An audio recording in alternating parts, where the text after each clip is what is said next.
कोई नहीं है फिर भी है मुझको, क्या जाने किसका इंतजार। कोई, ये कोई कथा, कोई पुराण बड़ी अजीब होती है, बहुत ज्यादा अजीब होती है। कोई कहता है तुम ट्विन फ्लेम जर्नी पर हो, कोई कहता है तुम तो ट्विन फ्लेम जर्नी पर हो ही नहीं सकते।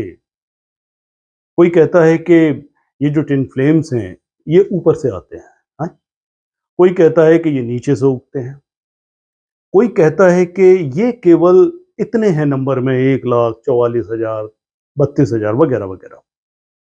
कोई कहता है कि ट्विन फ्लेम जर्नी एक नया धर्म है, रिलीजन है। कोई कहता है कि ये मॉडर्न डे स्पिरिचुअलिटी है। कोई कुछ कहता है, कोई कुछ कहता है, कोई कुछ कहता है। कोई कहता है कि बस ये केवल कुछ लोगों का चोचला है और ये बस दिमागी खालीपन है, पागलपन है। पर उपदेश सकल बहु तेरे। बहुत सारे लोग हमें मिल जाते हैं ज्ञान देने के लिए, उपदेश देने के लिए। कोई कुछ कहता है, कोई कुछ कहता है।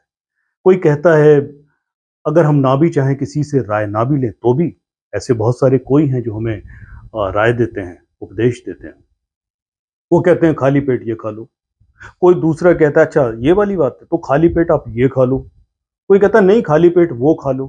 अरे भैया, 5 आदमियों ने, इन 5 कोई ने ये बता दिया कि खाली पेट ये खा लो, तो पेट खाली रहा कहाँ?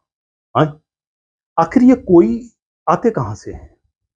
ये कोई कोई अजीब तरह के जीव जंतु हैं।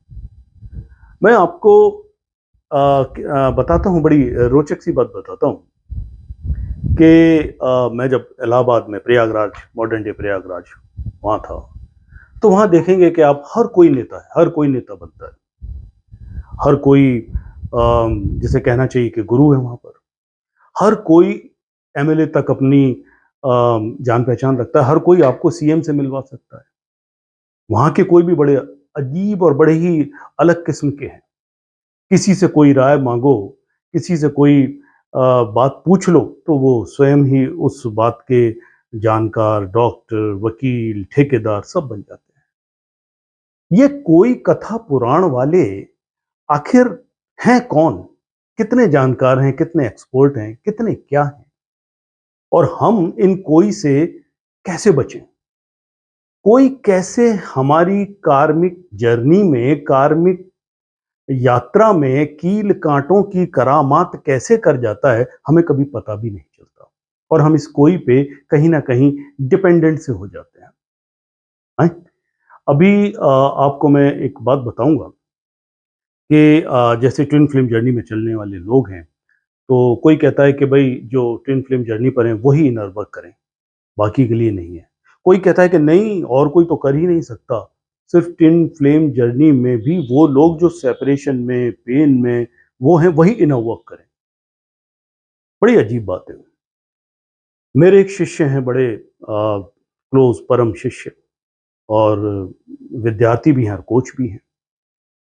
उन्होंने मुझसे कहा कि सर, जब एक व्यक्ति, जब एक स्टूडेंट आपके पास आ गया, कुछ हायर साधनाएं करने लगा, क्रिया कुंडलिनी करने लगा, या कुछ और मेडिटेशन, या आपने जो भी बताया, तो क्या उसके लिए बेसिक इनर वर्क या कोई इनर वर्क जरूरी है?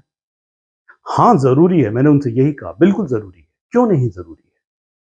हर विधा, हर विज्ञान, हर कला अपना एक महत्व रखती है। खुद मैंने इनर वर्क के कुछ मेडिटेशन, कुछ क्रियाएं करी और उनको उपयोगी पाया, और वो भी कहीं ना कहीं योगस्थता को योगस्थता में ले जाने के लिए, आगे ले जाने के लिए उपयोगी सिद्ध हुई है। तो इसी तरह से हर इंसान एक किसी चीज का पूरा जानकार या एक्सपर्ट तो नहीं बन सकता ना। हाँ, आपके पास खुद ज्ञान उपलब्ध है, आपके पास खुद समझ उपलब्ध है तो अच्छी बात है। अन्यथा आप किसी कोच के पास जाएं, किसी टीचर के पास जाएं, किसी एक्सपर्ट के पास जाएं। जैसे होता है, हमें अगर कोई मेडिकल प्रॉब्लम है तो हम किसी डॉक्टर के पास जाएंगे ना, या इन कोई के पास के खाली पेट ये खा लो, खाली पेट वो खा लो। हमें कोई लीगल एडवाइस चाहिए, कोई मसला है तो हम किसी वकील के पास जाएंगे। हमें कोई अपना घर मकान बनाना है तो हम किसी आर्किटेक्ट, किसी इंजीनियर के पास जाएंगे। मगर होता क्या है कि हम ये ना करके ये कोई कोई किसी कोई कोई को ढूंढते रहते हैं, या ये खुद भी कहीं ना कहीं से आ जाते हैं। जहां तक विज्ञान की बात है, तो इनर वर्क हो या योग हो या कोई और साधना हो, कोई मेडिटेशन हो, इन सब का अपना अपना एक रोल है, अपनी अपनी एक महत्ता है, अपनी अपनी एक जगह है। अब अगर किसी ने मान लीजिए वेदांत पढ़ लिया, ब्रह्म सूत्र पढ़ लिया, वेद पढ़ लिया, ज्ञानी हो गया, तो अब उसे पतंजलि का जो योग शास्त्र है वो बेकार हो गया? ऐसा तो नहीं है। प्राणायाम और हठ योग तो वो करेगा ही नहीं। है? या अगर किसी ने पतंजलि को पढ़ लिया, जान लिया, तो अब वो कोई षटकर्म ना करे, अब वो कोई क्लींसिंग ना करे, अब वो कोई आसन ना करे, बैठे हम तो ज्ञानी हो गए जी। हाँ?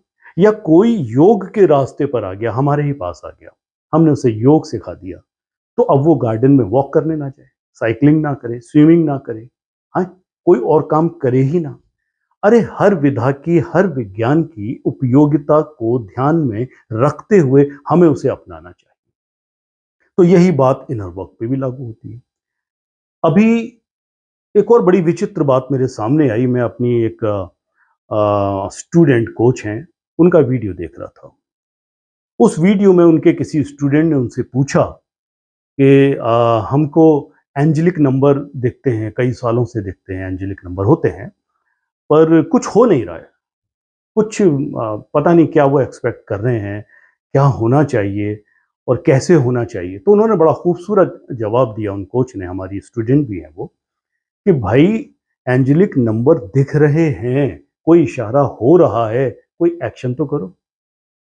कोई ज्ञान अगर तुम्हें मिल रहा है तो उसके बाद उसको कर्म में, क्रिया में तो बदलो। योग में एक सूत्र आता है, स्वप्न निद्रा ज्ञानलम। अरे हमें तो ज्ञान स्वप्न में और निद्रा में भी मिलते हैं, मगर उस पर कोई कार्रवाई, कोई एक्शन करना तो बनता है भाई।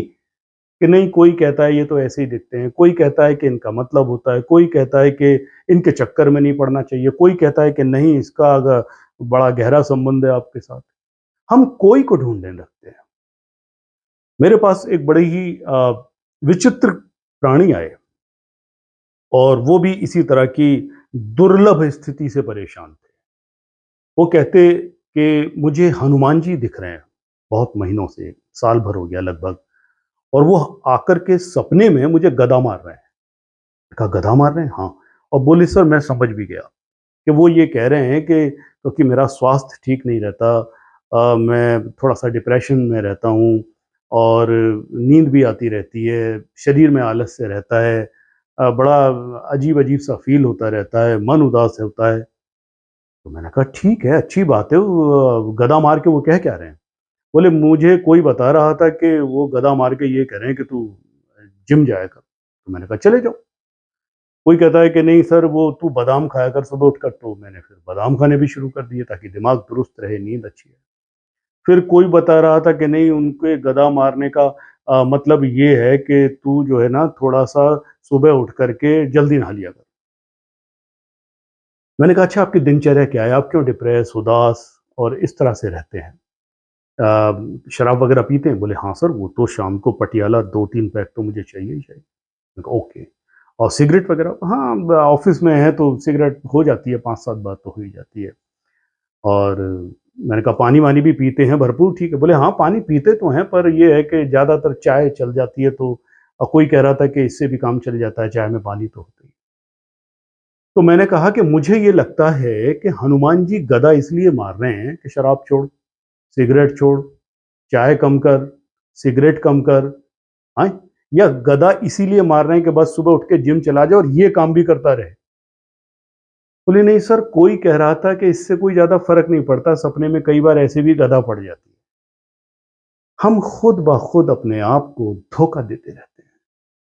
मेरी देशना, मेरा कहना, मेरी टीचिंग सिर्फ ये है कि मैं तुम्हें कोई से खुद पे लाना चाहता हूं, स्वयं पे लाना चाहता हूं। हाँ, जहां पर हम स्वयं की हेल्प नहीं कर सकते हैं, कहीं हमें कोई एक्सपर्ट चाहिए, जैसे मैंने कहा डॉक्टर, इंजीनियर, वकील, उसी तरह से आप किसी योग शिक्षक के पास जाइए, किसी आध्यात्मिक गुरु के पास जाइए, किसी ट्विन फ्लेम कोच के पास जाइए, या और जो जिसके एक्सपर्ट है उसके पास जाइए। पर हम हैं कि इस कोई के बगैर कुछ हमारा काम ही नहीं चलता। कई बार मैं ये सोचता हूँ और मुझे ये याद आता है, जैसे होता है ना कि हम खुद से ही डरते रहते हैं। हमें खुद पे यकीन नहीं होता। हमें अगर कोई नंबर दिख रहा है, स्वप्न दिख रहा है, या हमारे अंदर कोई जिज्ञासा उठ रही है, तो हम उस पे यकीन ना करने के बजाय इन कोई के चक्कर में रहते हैं। क्यों? मुझे गाना याद आता है कि कोई ना कोई चाहिए प्यार, हाँ नहीं, खोपड़ी खबेड़ने वाला, बगैर इस कोई के जिया नहीं जाता। ये कोई कथा चलती ही रहती है। मैं चाहता हूँ कि आप कोई से हम कोई में जाने की कोशिश करें। योगस्थ भव।